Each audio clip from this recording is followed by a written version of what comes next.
Birth of a Nation is the ambiguous directorial debut of Nate Parker, who also writes and stars in this film as Nat Turner, who is a slave slash preacher. And once he realizes what's going on during this time in the 1800s, he starts a rebellion against the people who are corrupt and are causing this stuff to happen. And we have a movie. That's all I'm going to really tell you. I was hyped out of my mind to go see this movie, and I'll tell you why.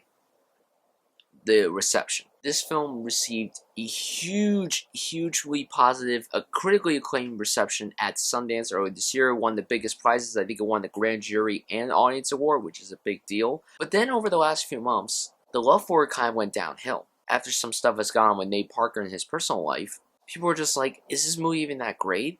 And I was questioning myself too when I was walking into this film, because I'm like, I'm really hoping I like the film. Because I love historical films. I love epic films. I love films like this that have like the 12 Years a Slave tone, because 12 Years a Slave is an incredible film in my eyes. I gotta tell you that Birth of a Nation was just fine. This wasn't a special film by any means, but it's not an unimportant film.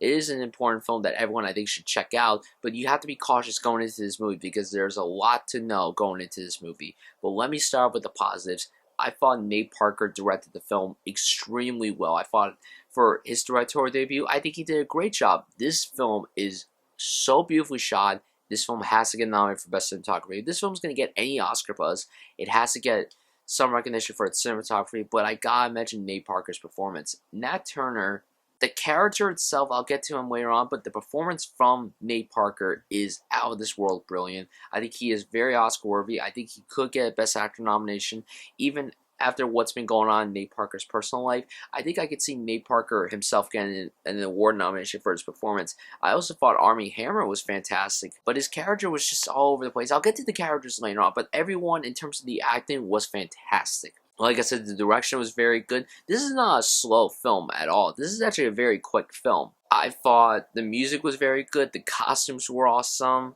All the technical stuff, for the most part, was handled very well. And you could tell that Nate Parker was really passionate about telling this story. Like, you could tell that he was really dedicated to telling the story. The story is engaging. I was never bored. And I thought that this was going to be one of those slow-paced films where I'm just like, alright, we get it. It's history and it's important, but can we speed it up a little bit? It actually went pretty quick, and that's kind of surprising for a film like this. Now, my issues with the movie.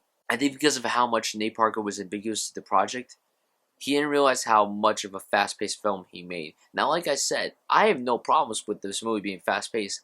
Unfortunately, the biggest flaw of this movie, in my personal opinion, was that this film felt way too rushed. There's this transition between the second and third act, and I'm just like, that felt too rushed to the point where it felt like his character development in the first two acts was just unnecessary.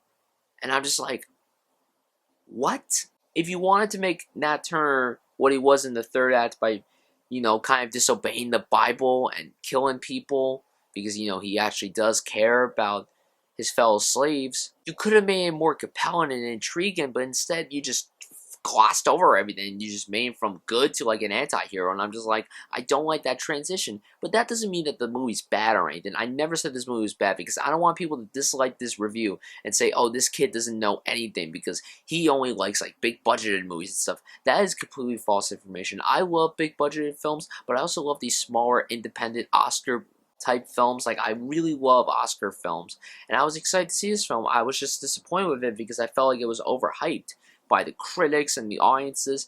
And there are a few critics out there who are just like, the movie's fine, it's nothing special or anything. I don't think this film was terrible. I think if you're saying this film was terrible, then you have different views on things than me.